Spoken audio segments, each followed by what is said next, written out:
and gentlemen, thank you very much for your invitation to come here tonight. This is challenging in many ways, not only because the taxi did not turn up, hence my being a bit late, but also that this talk is a condensation of a course which I did up at Strathclyde University called Scotland's Mining Heritage. That class lasted for 5 weeks of 2-hour lectures, so no way am I going to keep you here till next weekend to go through all of that. So, as it were, I've taken a slice in time. So the talk is about life in mining villages, A, in Scotland, and B, between the late 19th century and the early 20th century. It's also a challenge because I'm perfectly sure that, as I have never been myself a miner, there'll be people in the audience who could step forward and I could just come and sit in the audience and learn from you. But in any case, I'm very, very interested in mining history, largely because my Kelly relatives, who lived in Dreghorn, which tells you another mining village, I knew my great-uncles who had begun in the pits in their teenage years and who subsequently, as the pits down by Dreghorn were exhausted, they wound up working in Mauchline. And I'll tell you a wee bit in the passing about some of that background. So here we go. This is what we're going to look at, a wee overview of where mining was happening in Scotland at that time, the various occupations within the colliers, sort of hierarchy, and working conditions not good, accidents and health hazards certainly not good, but that led to mining unions who fought for improved conditions, improved wages, improved housing. All those sorts of things came about largely through the unions. A little bit about housing, you can see an example here. The truck system was where you had to purchase your goods from the company's stores. Family life, well, we'll come to that, but also there was a brighter side. Certainly my great-uncles in Dreghorn, they were involved in the bowling, they were involved in the dramatic society, each village had that kind of activity, a real community spirit. And we'll finish up with some prominent miners, and I have some books here that I'd like to recommend to you. So how does that sound, folks? Yeah. Good. I'm glad about that. I thought, let's fancy something else. I see I've obviously condensed these slides to try and give you a shorter talk, so I'll just speak about the overall production in mining at this time. By 1913, 1 in 10 of UK males worked in mining. Isn't that an incredible statistic? 1 in 10. And obviously the concentration in areas such as Ayrshire would have been much higher than that. I don't have the exact figure. So in 1913, in the west of Scotland, the output was 25 million tonnes of coal. And the number of employees in the west, of course this is including Dunbartonshire, Lanarkshire as well as Ayrshire, was just under 80,000 miners. So very, very concentrated in this area. And the main kind of mining that was in the west of Scotland was not only coal but also ironstone mining. So like at O'Mellington, we had the ironstone mining. Over in the east of Scotland, the production by then was less, but it was still 17.5 million tonnes of coal, so an enormous output. And over in the east by that time, there were just under 70,000 mine workers. Over in the east, you had not only the coal mining, particularly in the likes of Fife, but in the Lothians you also had the shale. The shale was mined to extract oil. So a big part of Scotland's economy at that time. So coming to this one which you see here, this is telling us what I've called the hierarchy of the mining community. So first of all, strictly speaking, the colliers are those who are doing the underground jobs. And this description here really also relates to age. Depending on what part of the 19th century you were in, would depend on the age you went down the pit. Some of these prominent miners I'm going to speak about, who were particularly union leaders, went down the mines as early as 8 years old. 1842, there was a law passed that women should not work underground and that children under 10 should not work underground. But you might be surprised to know that some of the women at that time so much needed those jobs, perhaps they didn't have a husband who was, fit to go into the mines or had died. And some of them actually disguised themselves as men so that they could continue to go down the pits. And gradually, the age limit at which you could go down the pits was increased. Now, one of my great uncles I spoke about earlier, I should say that his mother, my great-grandmother, whom I also was privileged to know, she was a miner's widow at the age of 29, and she was left with 4 of a family to bring up. So the older of my 2 great uncles, he was allowed to leave the school at 13, although he couldn't go down the mines until he was 14, but they gave him a job in the brickworks, which was just as bad for his lungs as working down the mine. And needless to say, he ended up his days with that silicosis illness that affected so many miners. So starting here, probably back in the middle of the 19th century and prior to that, the very young boys would go down the mine, as I say, under 10 years old, gradually getting a bit older. And the job they had to do was sitting in the darkness all day long, long shifts, and they were opening and shutting the doors that gave ventilation. This would be before they had mechanical ventilation, you see. So that was a job that a child could do. How frightening to be sitting there in the dark. Maybe one little candle to keep them alert. You would move on from that to pushing the big trucks along the rail lines within the, down the pit.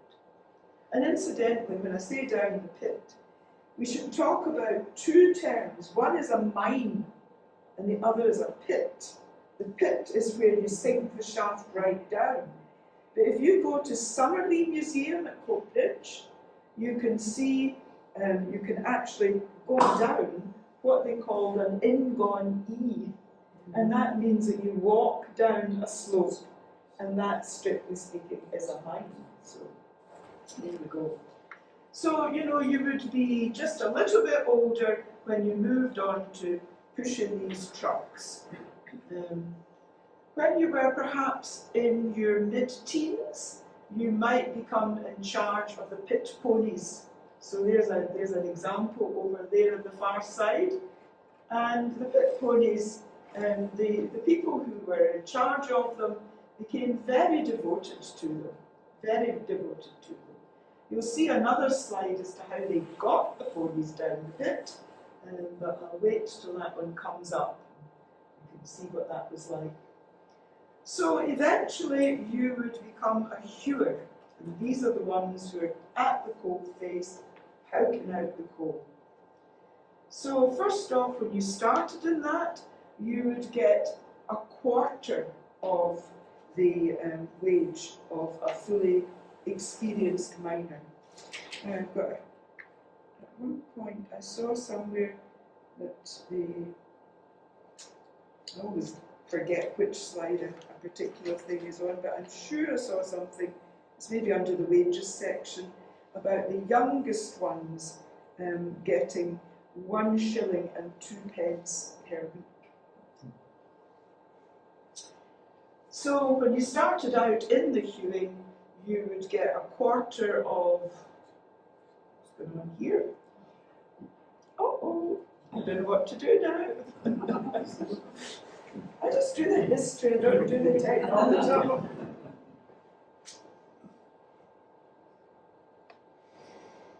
There, back again. So progressively you would work your way up to the job of hewer. Now we've also got people who are on the surface. Just this way.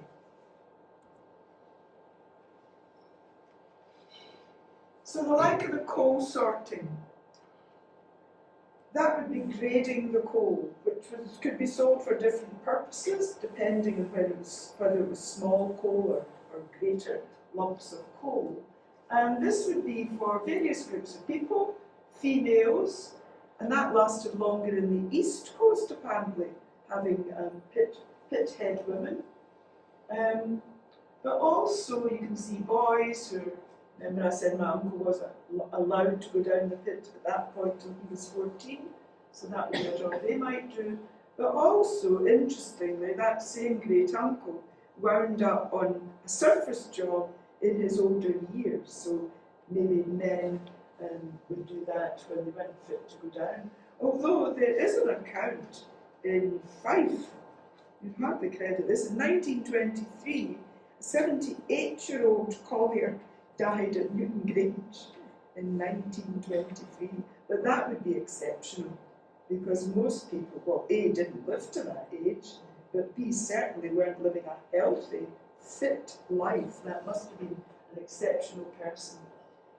Then you had those who were emptying and checking the hutches. This checkwares thing is an interesting one because the unions fought to have their nominees being the people who checked the output of the coal, because the output of the coal depended on your wage, so it was connected to each person's output as to what their wage was at the end of the day. And then you have all these other specialist people, there always would have been the blacksmiths, I suppose, and the masons, but later on the electricians. And they would be tending to get 1.5 times the wage of the most skilled hewers. So there is what I call this hierarchy. It's shocking to think that winding one, what an important job. I mean, the winding of the equipment that's sending you down the shafts. It was when that 1842 law was passed that they said that people under the age of 15, I think it was, should not be working on the winding gear. Would you go down the pit with knowing that somebody under 15 is dealing with the gear? I would have second thoughts about that. So you get an idea of the various occupations, the folk down the pit and the folk on the surface.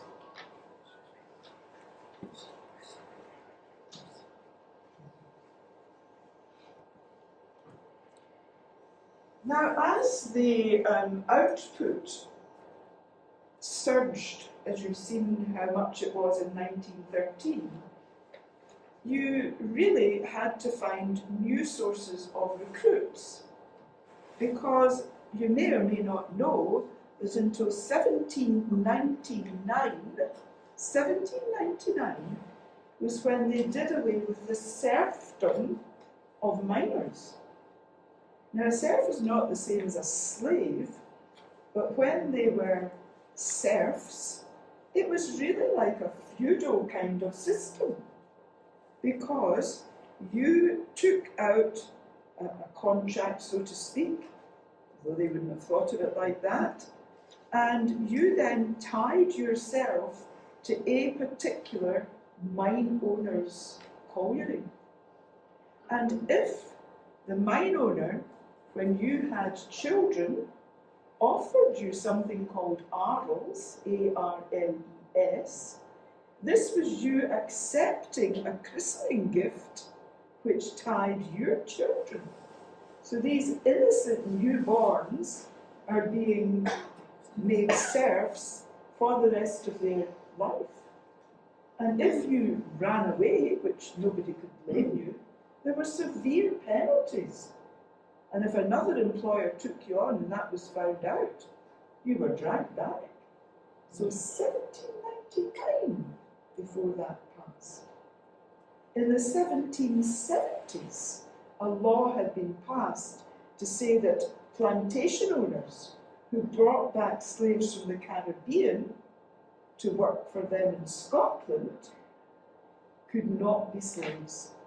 And a man called Joseph Knight, who'd been out in the Caribbean plantations, he got his freedom. Yet it was 1799 before the miners ceased to be serfs. So there hadn't really been any incentive for recruits to come in from anything else, because you were a sort of isolated community. So gradually, of course, that was done away with. Most of the miners continued to work in the mine, but at least they could move from one mine to another if they so wished. But once we came into the second half of the 19th century, the mining industry was expanding hugely. You had to find new recruits. Now, considering that my mining ancestors in Dreghorn were called Kelly, I think there's a fair chance that their ancestors came over after the potato famine in Ireland. Don't you think that's a plausible? I can't prove it. I think it's very plausible. I don't think there were Kellys from the Isle of Man. So first off, you got the like of the Irish workers coming in from that period onwards. You see above that, the skilled iron workers from Wales and Staffordshire. You also had miners coming from the Cornish tin mines. But these would have been people who had some managerial experience. Obviously, they weren't mining tin up here, but it was their organisational abilities. So you can see people coming from a whole variety of highland clearances, redundant handloom weavers, for example, when those sort of occupations died away. But an interesting one is this Lithuanians and Poles. Now, they were coming for two reasons. One of them was a land shortage, so to speak. You know, the system they had, the oldest son would inherit a piece of land, but that left you with other family members. If you wanted to keep the land intact, and there was no use saying, you can have a garden's worth of land and you can have another. You know, they wanted to keep the land together. So there is this land hunger, but more than that, they were severely oppressed by the Russian Empire, discriminated against. So many of them began to leave. They would be coming, I dare say, from Estonia and Lithuania and Latvia. They tended, once they arrived here, all to be called Poles, wherever they'd actually come from. I just need to click this again. Try and click in that. And it's on this screen. I think we want to go back one. There we go. Right. So some of these people had paid money, but they scraped together to emigrate to America.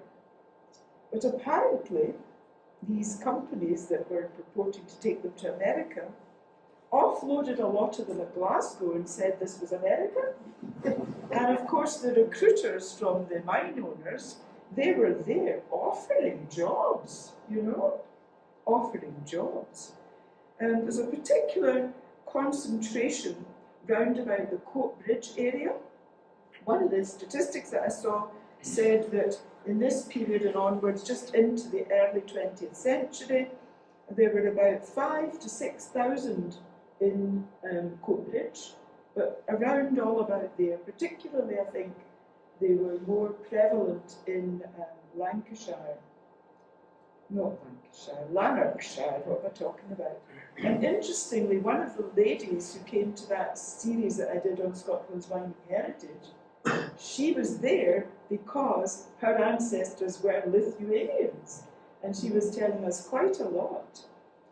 And I remember her saying that, or I can't remember the common Scottish name, she said many of them, when these guys signed them on as recruits, they had no idea how to pronounce or how to spell their names. I just can't remember the name that she said. She said the town was full of folk who were called, I'll just say for the sake of argument, Simpson. That wasn't, of course, their real names. Now, first of all, the unions were very unhappy about this. Very unhappy indeed, because these ones that were coming in, and I dare say it happened with the Irish as well, were willing to undercut the wages.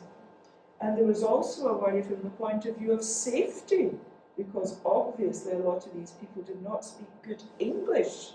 So if you're communicating about some hazard or don't do that for heaven's sake, then you can understand.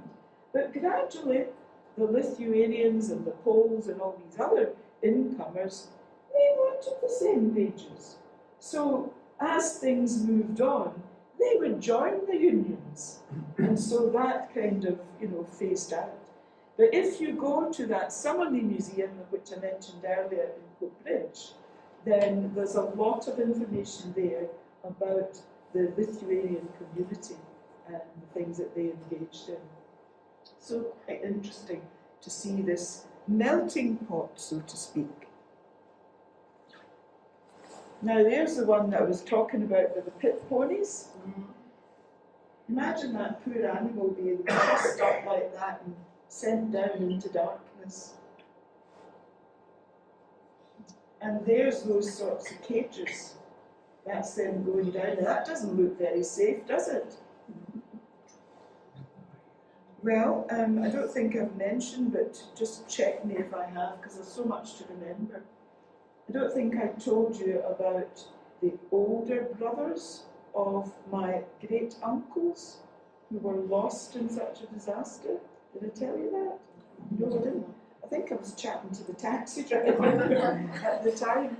Anyway, the two older brothers, which I never obviously met, they were going down in one of these kind of cages with two other boys in the year 1898 in a pit called Montgomery Field.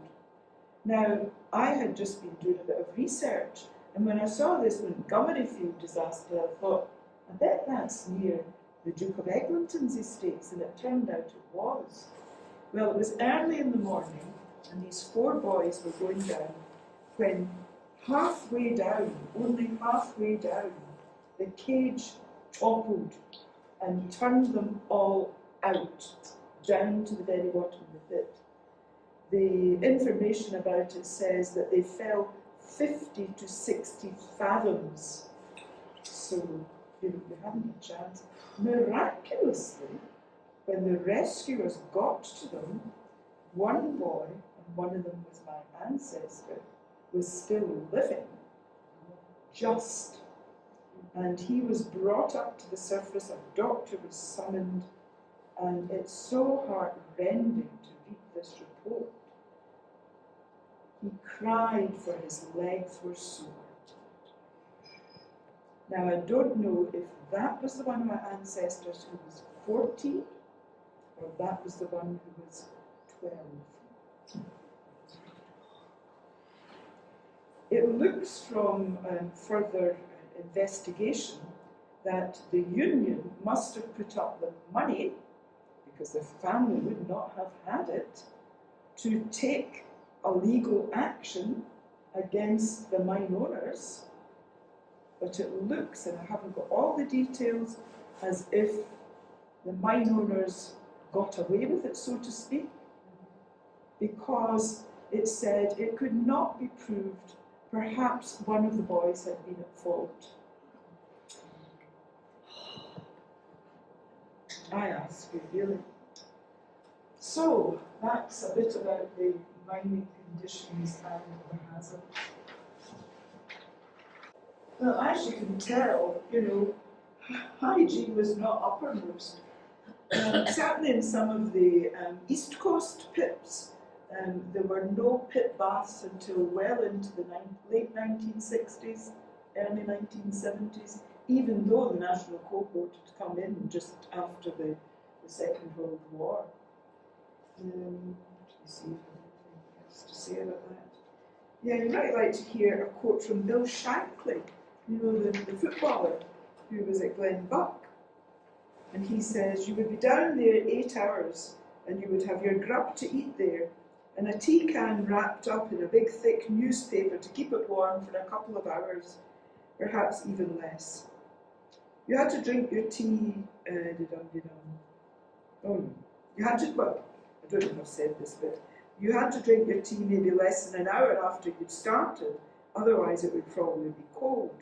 You had to eat where you were working, and there was no place to wash your hands. It was really primitive. The longest break you would get for anything would be half an hour. But if a man was digging coal and piecework, he would stop to eat any time. If there were 6 men doing a job, 3 would take a break while 3 worked. You would see a lot of rats in a mine, though not as many in a pit.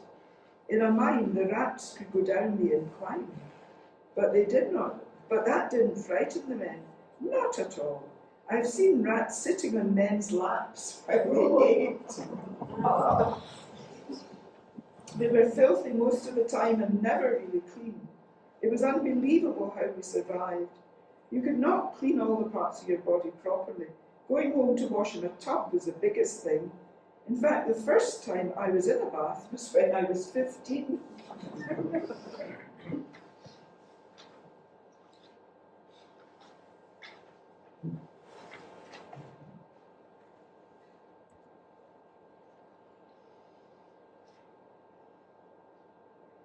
Imagine bending in a seam only 30 inches high. I can hardly credit that. No wonder a lot of them were small, wiry people. Here's somebody talking about what it was like for him. I started as a boy with my father.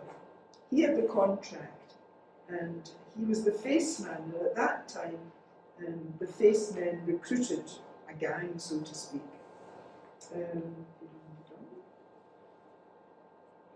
He's talking about shale mining. You broke it up and sometime you had to blast it again. The roof came down in solid blocks about the size of a house. At that time, the faceman employed the men under him, for he had the contract with the oil company. So that's a wee bit different, but it's the same in the coal mines as well. Now, not surprisingly, given what we've heard, accidents were prolific. You hear about the numbers of people who died in the big disasters, but you don't hear so much about, and I thought this was such an expressive phrase, the steady drip, drip of death. So those 4 boys in Montgomery Field were part of that steady drip, drip, drip of death. So it's very difficult to say how many there were. And it is estimated, and it can only be an estimate because records are not complete, that for every one that died, there would be 100 injured. And of course, when you're injured, you're not getting any income. And that was another thing that the unions began to fight for. So there's umpteen reasons, there's just a few of them. Roof falls, falls in the shaft, explosions, and then of course we know about Knockshinnagh, where it was the sinkhole said to be the size of a football pitch that just disappeared.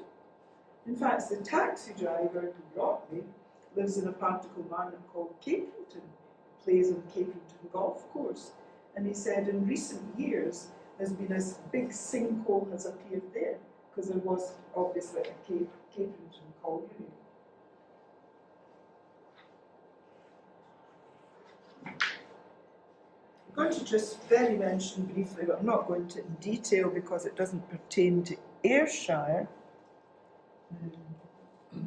So there's an example in Blantyre, and apparently there had been much less serious, still a sort of steady number of deaths in that colliery, so clearly it was quite unsafe. And this time it was fire damp, that's the poisonous gas. So it had been reported, you see, but it wasn't taken too seriously. But the thing that gets to me is things like the next two bullet points. Dixon's collieries, Dixon's Blazes, you heard of Dixon's Blazes, that was another in that group, evicted 28 widows who had not left their tied cottages. You know, where's the humanity? Where's the consideration? You cannot compensate people for the deaths of their loved ones, but surely you could have done something. And the houses would not be brilliant anyway, you know. But hey, what? One must be logical here. We need those houses, such as they are, to recruit new workers. And then, 2 years later, another 28 die in a similar, though not so large, accident. However, people were working to make the pits safer. We all know about the Davy lamps, and there were various versions, improvements on the original Davy lamps. It said that a lot of the older miners, and this will be going back a fair bit into the 19th century, they didn't really like these.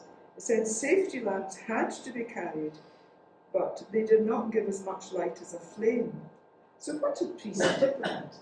Well, what had preceded it was a live candle stuck on the top of your helmet. You know? Can you imagine that? Anyone's the fire damp?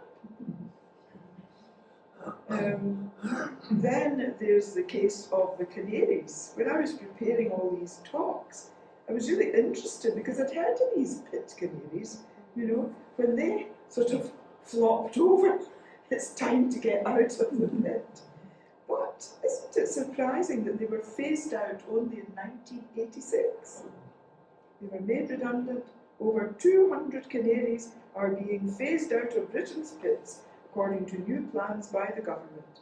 The removal of the canaries will end a mining tradition in Britain dating back to 1911, since when 2 canaries have been employed in each pit. I don't suppose the canaries had much say in the matter. So, yeah, that's probably sufficient. That will obviously be some of the chaps carrying these canaries. We haven't got a measure to show how tall these men were, but they look to me as if they are very small and very slim men, partly with the work, but partly also with the lack of nutrition that many of them had. But you didn't have to be in a disaster to have your health wrecked. Don't go on now. Can't quite see the top. But it says above the age of 40, almost all miners are subjects of chronic bronchitis and asthma. It's the same as that, same idea as that asbestosis that the dockyard workers got. And there's that silicosis. I don't know the difference between silicosis and pneumoconiosis, but they're both lung diseases. Then rheumatism, when you're working in these damp conditions, ruptures, I suppose, from all this, bending and heaving and lifting heavy loads. Skin diseases, very common indeed. Weil's disease, if that's how you pronounce it, was due to contamination from rats. I think that sounds pretty ghastly. Nystagmus, here we see somebody who's got nystagmus. Now, nystagmus is where you've been working in variable light. If you imagine the flickering of a candle or the flickering of a flame, your eye goes like that. It can't concentrate. And this chap that says, my wage fell to £1 a week, the manager stopped me and told it was not safe to let me work any longer. Now that's not only for this man's sake, but for other workers that he's with, as you could imagine. Interestingly enough, I have nystagmus. I'm sure it's not a genetically transmitted thing. I think that just happens to be a pure coincidence. So down here, you can't really make out the reading, so I'll tell you what it says. This is a view of lung tissue, and the one in the middle is what a healthy tissue lung should look like. The one, the one at this side, and then in the middle of these three, believe it or not, this is the healthy tissue of a 90-year-old school teacher. Whereas at the far side, a very sorry sight there, progressive massive fibrosis in a 40-year-old minor. Yeah. So teaching sounds a safer profession, but that would be just so common.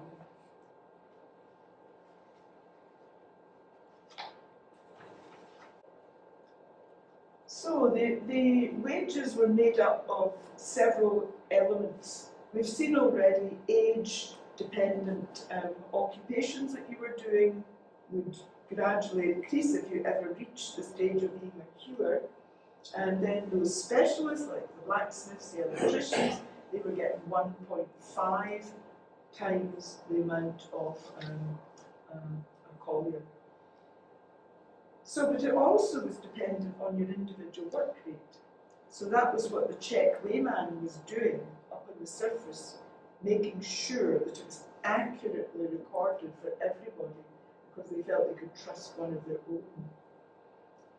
But then trade fluctuations as well. You know, when there's high demand for coal, then obviously there is more output, and so you're liable to be getting better wages.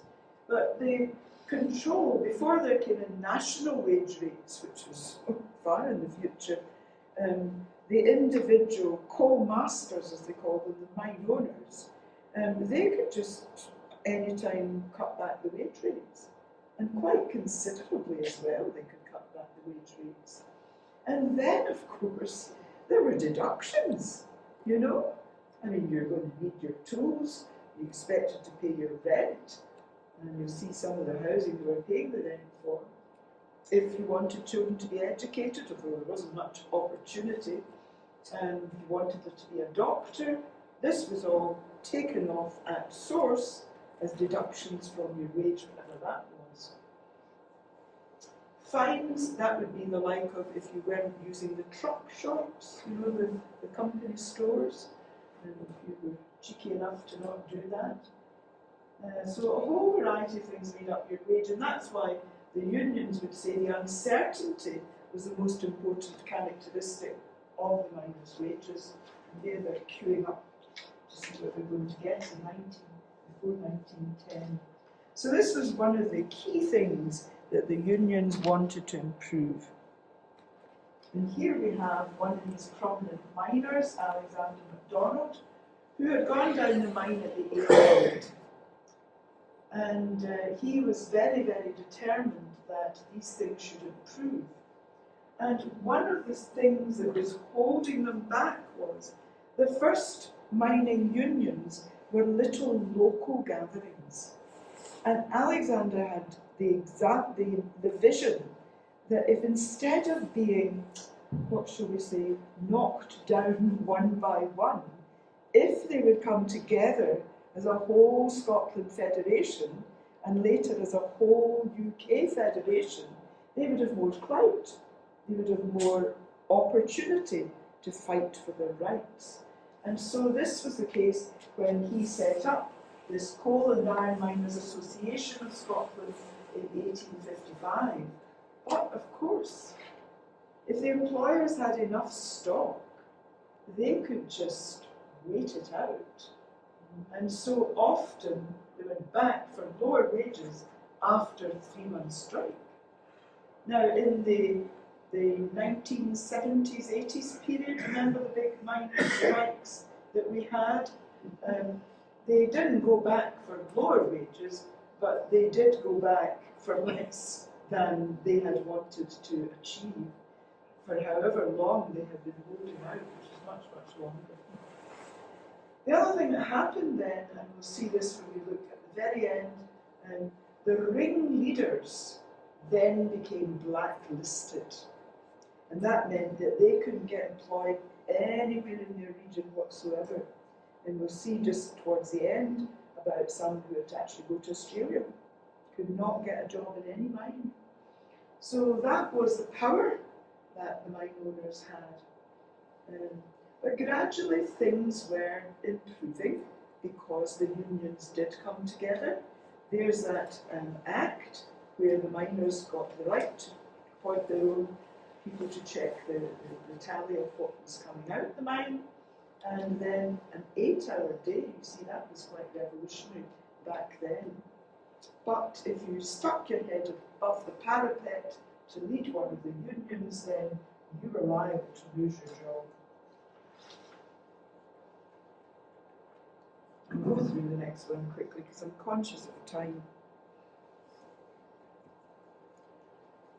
So this is some of this pattern repeating itself, really. That's another power they had over evictions. You know? So you not only lost your job, but you lost your roof over your head. I think that's sufficient to give you the general idea. But there, 1912, we're beginning to get somewhere. 1 million can take part, and that leads to the Coal Mines Minimum Wage Act, which would be very welcome. Housing. The Ayrshire Archaeological and Natural History Society does a lot of publications, and they do one which is reporting on a commission that was set up in 1913 to go around and look at the conditions of housing in the miners' rows. Now, I'm very sorry to say that that publication is now out of date, but you can read it on the website of the Ayrshire Natural History and whatever its name is, AANHS. So that's very well worth looking at, and I was able to identify miners' rows around Springside and Dreghorn, where my family had actually been living.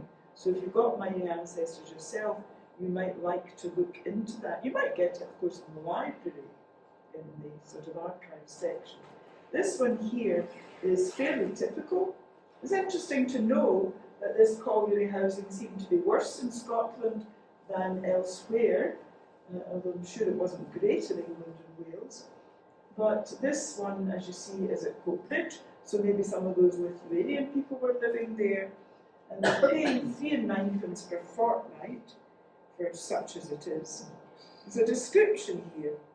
It says, they are a wilderness of single and double, but mostly single-roomed houses. It says they consist of 4 long parallel rows of single-storey hovels. Most of them have not even roans to carry the rain from the roof. Rainwater simply runs down the roof and then runs down the walls or falls off as chance of the wind decides. They have no coal cellars and coals are kept below the beds. There are no wash houses. Water is supplied from stands in the alleys. The closet accommodation, that's the toilets outside, is hideous. They're not used by the women. In some of the rows, 7 or 8 people occupy a single room.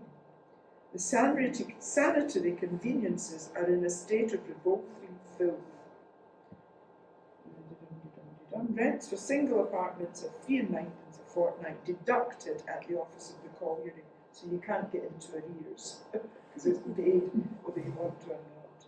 The whole place is an eyesore and positively disgraceful. Now the next example comes from Ayrshire, namely from Rye. And I get this quote from that Ayrshire Archaeological and Natural History Society publication of 1913. So this is coming from this survey that has been done, the Royal Commission on Housing.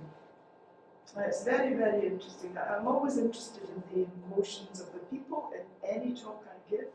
So again, it's the same story, no washing houses, no coal houses, sewage flowing from the closets and ash pits and settling down in the ground in front of the houses. Imagine what that would be like after such a day as we had yesterday with all that heavy rain. Can you imagine the stink of the whole place? But the only thing more melancholy than the rows themselves was the anxiety of some women to show us how well pleased they were with their houses and the fear that the latter would be condemned and shut up. If it's all you've got, you don't want to be evicted because you complained. Now, it was really unfortunate that the World War I followed on so quickly after this, because nothing really happened about clearing the roads until into the 20s. I suspect that the house that my great-grandmother lived in, as you go into Dreghorn coming from Springside, going this way, Irvin's that way, you get the idea? And there's a wall and a slope down. That was what we knew as the Plantation Row. And she actually had a proper bathroom, with a bath. She had a wee scullery, and there were 2 rooms. And I suspect that maybe was a post-1920s house. It's still there. Most of the people have built another story up the stairs.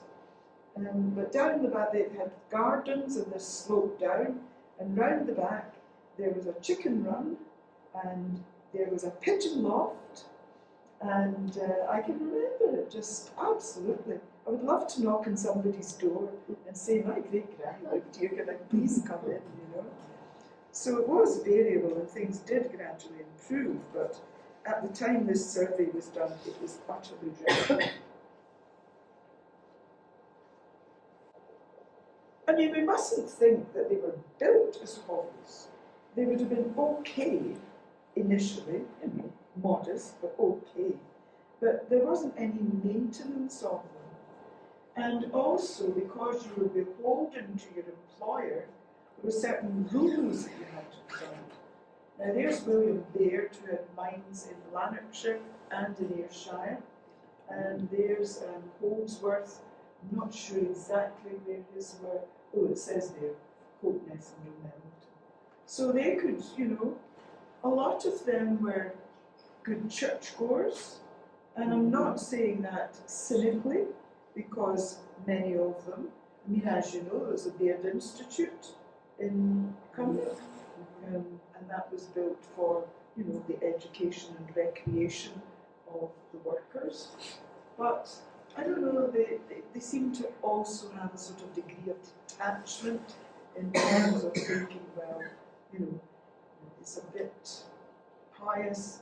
They want to induce people to stay at home and read or pass the evenings with their family instead of going to the public houses. So it's all well intentioned, but you're not realising what it is to spend the whole night with your family.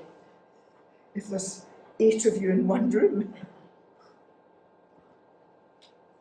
This is this truck system. I think I've explained that sufficiently. But obviously, what you could get there was not always of the top quality.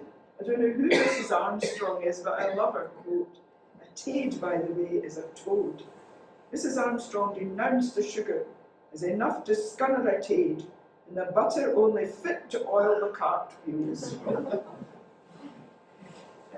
But if you needed an advance on your wages, Now the wages could be paid fortnightly or monthly, and since they're not very large, you could easily run out, of cash.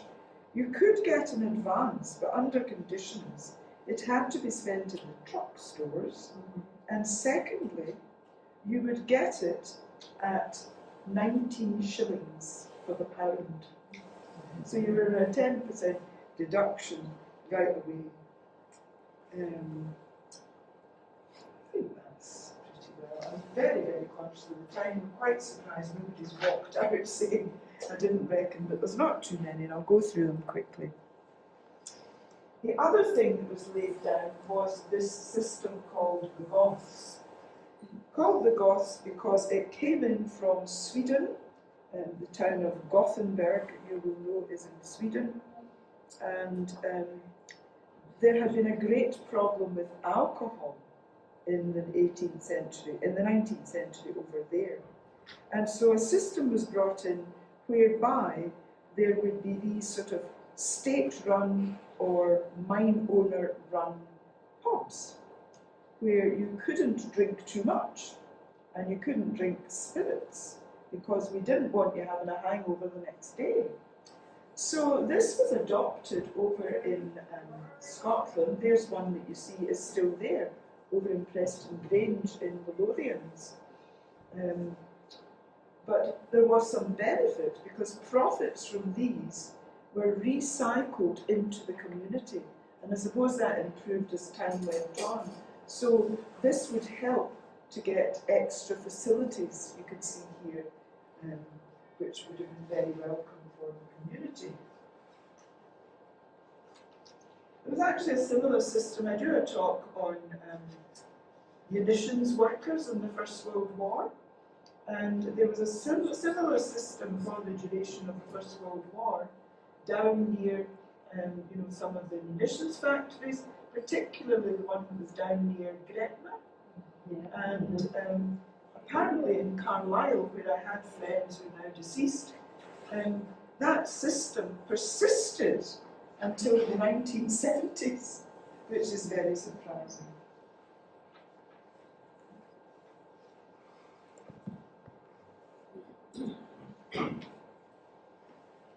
So this is talking about the life of the whole family here.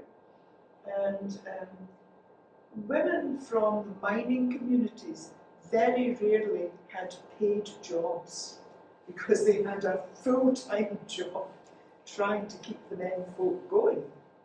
And people could be coming in different shifts, you see. And obviously there's all these tin tubs where you have your bath, trying to keep clothes clean.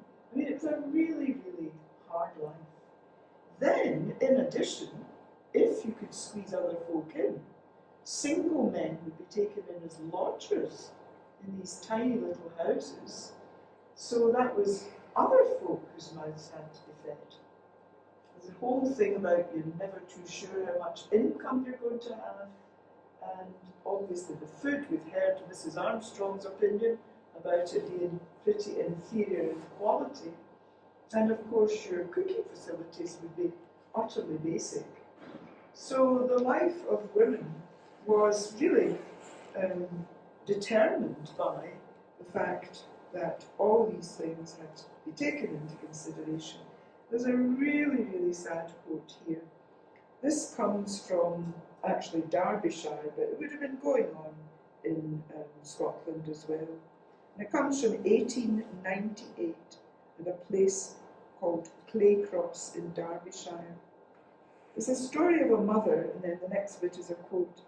In a pathetic attempt to prevent the spread of infection in her overcrowded home, she had placed 3 children with scarlatina, I suppose that's a milder form of scarlet fever, at one end of the bed, and 3 with typhoid at the other.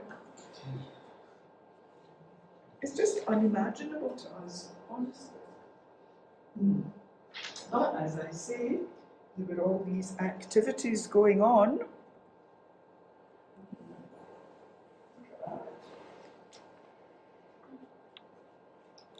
So here we have the Lochgelly Band, in 1890, and they've got their little band uniforms as well. I mean, they must have scrimped and saved to afford them. But all sorts of things were going on. Am I right in saying that Coits is also pronounced as Kites? Yes. Kites. Yes. They probably had that here. I'm sure they would have done all these different, competitive sports. And then the gala days, I mean, that was big. Some communities still hold the gala days. Libraries. Now, the first library was actually set up in Warnock-Head. And that was in the 18th century.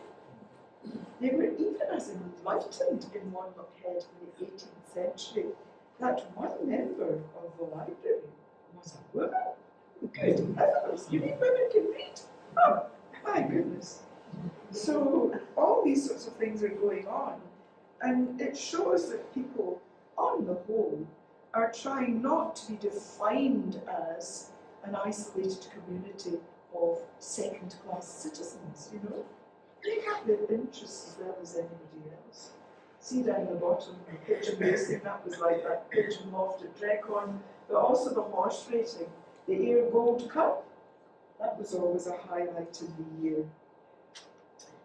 And then, of course, these people, particularly those who became union leaders, were keen on self-improvement. Here's a quote from Keir Harding. "Oh, that I could apply myself to self-improvement." One of the books I've brought is about Keir Harding. That's an excellent book, written by a man called Bob Holman. And there is, what do we see now, a foreword by Gordon Brown MP, who obviously is, in a constituency where there's a mining heritage. So there's that desire, because as we'll see in a final slide, he was completely illiterate, never had an opportunity to go to school of any kind. But there were other ways. These friendly societies and temperance societies, they were, you see there, the Independent Order of Good Templars. They were partly begun as sort of insurance groups. You would pay into these just modest amounts of money, and then if you had a long-term injury, there would be some kind of compensation coming in order to let your family survive. So they were very, very popular. The Rechabites is run down here. It was more to do with temperance. And again, the idea, those that wanted to do self-improvement realised how fruitless it was in the long run to spend all your money getting sozzled when actually you could improve through other measures. So that is just a few. It's also skating quickly across things here because, as I say, it comes to a very much larger course. That's on the same thing. Armadale Thistle Lodge. So I suppose there would be Freemasons as well. The Ancient Order of Foresters. I don't know how they come to be foresters. Juniper Green in West Lothian, near Edinburgh. And then we see these libraries. There you go, there's your Baird Institute. I don't know if that could be taken, when it was first opened. And there's the Miners' Library at Warnock-Head. Actually, they had to keep rebuilding the one at Warnock-Head because they acquired more and more books. It says the problem of having over 2,000 volumes forced them to build a new library. You can still go and visit the latest one down at Warnock-Head. Right, goody, we're nearly finished. You happy about that? Quick run through 3 prominent miners. So there's this chap MacDonald that had this vision to all coalesce into bigger unions. So he was down the mine quite a number of years, from the age of 8 to the age of 24. but decided to go on top of that to evening classes and decided to be a teacher, which he did for a little while. But then people were sort of looking to him as some kind of leader.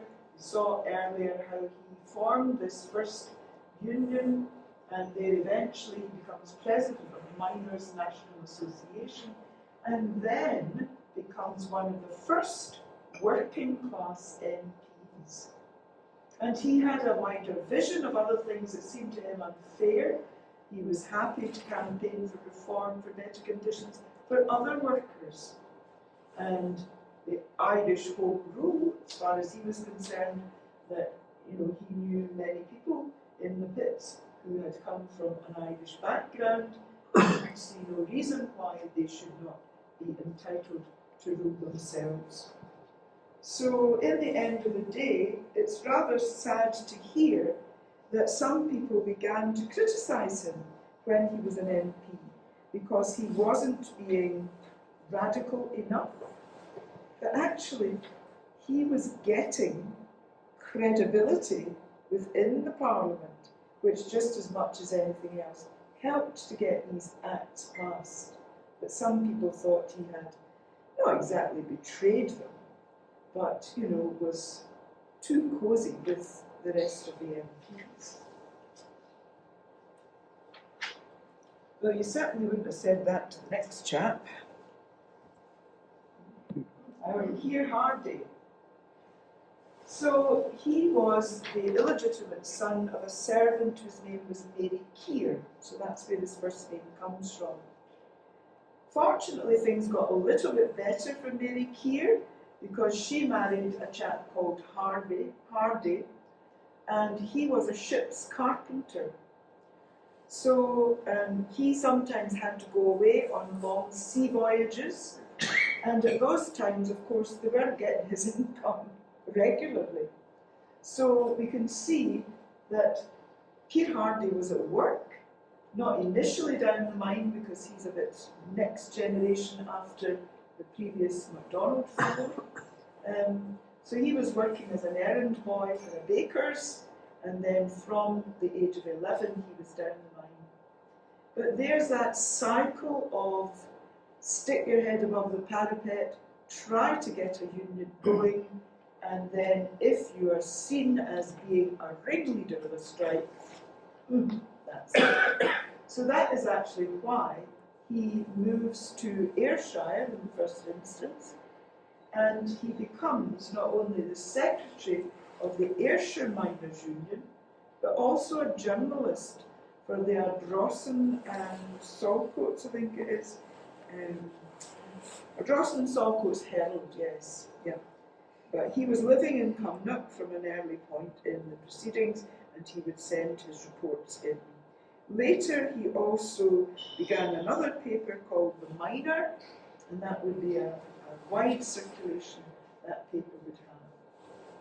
He did at one point stand for election, we see, in Ayrshire, but was unsuccessful, and so eventually he, as an independent Labour Party, so this is an offshoot from this other liberals and people who were Labour inclined were cooperating before that, and way down in West Ham in south of England, he becomes the independent Labour Party MP.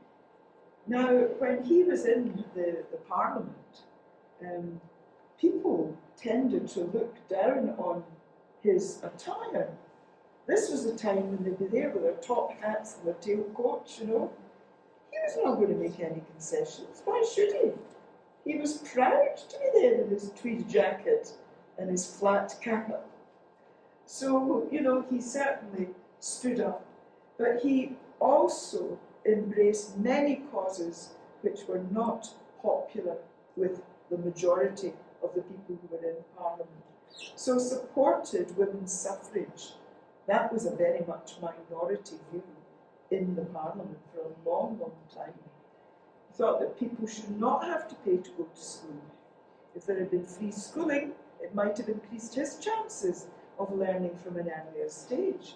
whereas he had to teach himself reading and writing by the time he was in his teens. That MPs should be paid, I don't know what the arrangement was then, but obviously you couldn't have more working class people going in. He would have been supported modestly by the unions. So obviously there hadn't been paid salaries for the MPs. Abolition of House of Lords, where I was still trying to achieve some, at least, reform of the system.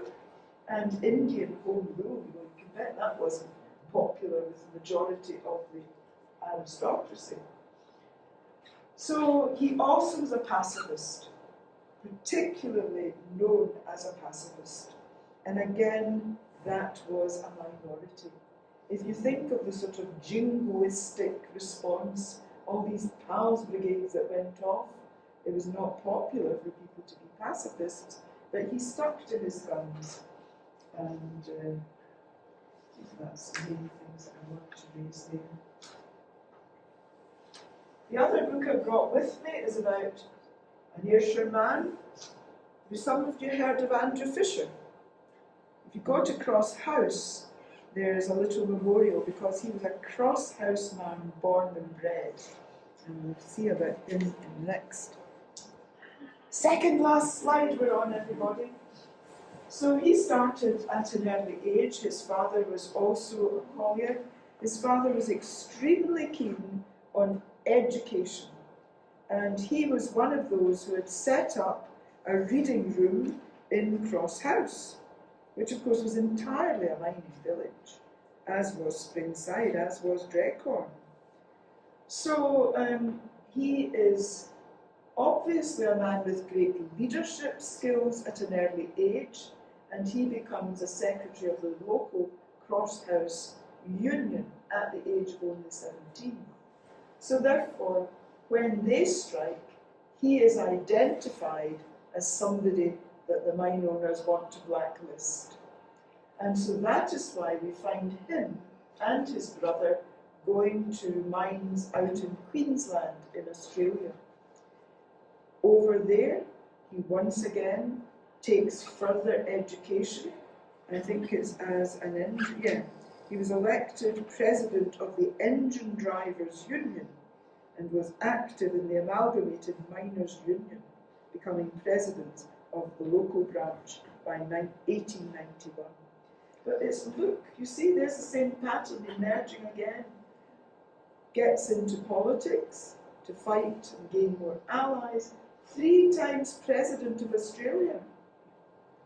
This boy from Cross House. And later on, during the war, is a High Commissioner from Australia to the UK. The next one on the chart there must have been a hard task, because when we say the Dardanelles Commission, remember the tragedy in the First World War at Gallipoli? That was what the Dardanelles Commission was all about. He did, in the early 1920s, settle down in, I think it was Hampstead, down in London. But it's very sad to say that this man, with all the talent he had, wound up with dementia and unable to sign his own name. So that is very sad. But you know, his meteoric rise is quite phenomenal. Now, the last slide is a poem which I find very moving, and I think that you will too. I'll read it all out in case you can't read it from the back of the room. A miner stood at the Golden Gate, his head bowed low. He meekly asked the man of fate the way that he should go. "What have you done," St. Peter said, "to gain admission here?" "I merely mine for coal," he said, "for many a year." St. Peter opened wide the gate and softly tolled the bell. "Come and choose your harp," he said, "you've had your share of hell." Doesn't that just sum it up? Yes. Right, I will now. Shut up.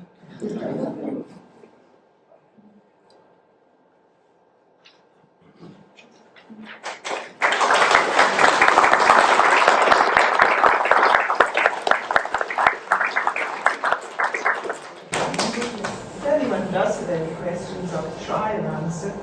Nothing too technical. Can I ask the assembled all these ex-miners who sit here? My father was a miner for 50 years. He died of pneumoconiosis. But before nationalisation, I remember being in the kitchen with money and putting this for this buddy, that buddy, and another in a team. He was a stripper. So was it a common thing for a stripper to have, I mean, his name's on a run down the bar, isn't it? No. Was that a common thing? Rather than each man being paid at the pay office? I think that was at a certain period in time, so I couldn't give you the dates of it. Well, But I that remember would in be- one of the readings,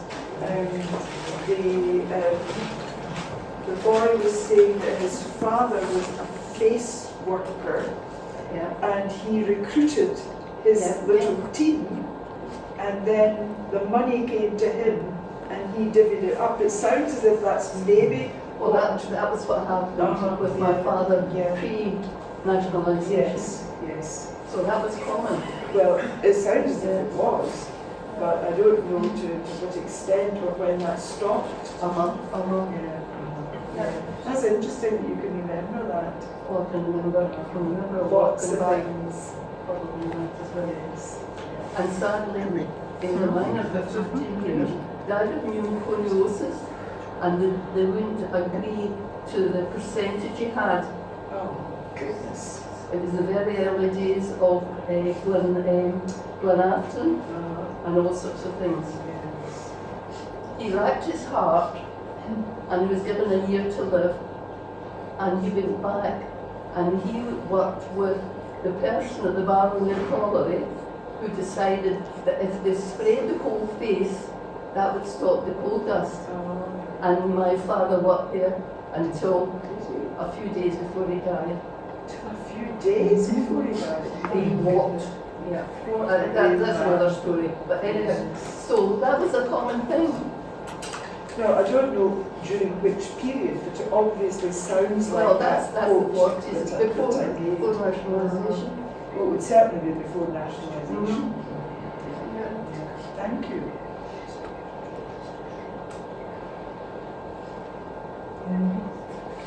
Okay, if there are no further questions, can I ask Robert please to give the vote of thanks? Well, I'd like to thank our speaker, Barbara Graham, tonight for not being daunted by difficulties in reaching us and giving us this very cool and interesting talk. It's hard to believe, looking from the standpoint of the 21st century, how people were asked to live and work and die. And it's a tragedy, really. But the miners sometimes were actually industrial workers who ended up living in the country. I think of our farm and how there was miners' roads just a field length away from us, mines scattered throughout the country where people walked to their work. But other places maybe were as you say, a hell on earth to live in. So I'd like to ask the company to express their thanks to our speakers.